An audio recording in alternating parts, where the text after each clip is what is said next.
आणि आमची आई पोराला म्हणते पप्पा संग कोणाचे ती उरफाट्या बावलीचं पोर म्हणतंय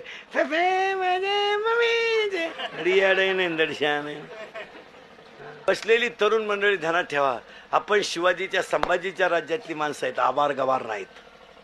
वाघ फाडला होता संभाजीनं, वाघ, गोवा नाही, वाघ वाघ वाघ कळत होत तुम्हाला? वाघ वाघ म्हणजे आपले वाघ नाही, आपले पाचच्या पुढं वाघ. आपला वाघ संडासात बसल्या बसलेली येतोय, अमक्याचे अमकीशी लफडी आहे, खाली येतो वाचणारा गाढव आहे आणि त्याचाच बाप जातो, ही माझीच औलाद आहे. काय आपले काय रे बांडे वाघ, त्यांना काय करता, हे फक्त बँडवाल्यां पुढं काम आहे त्यात.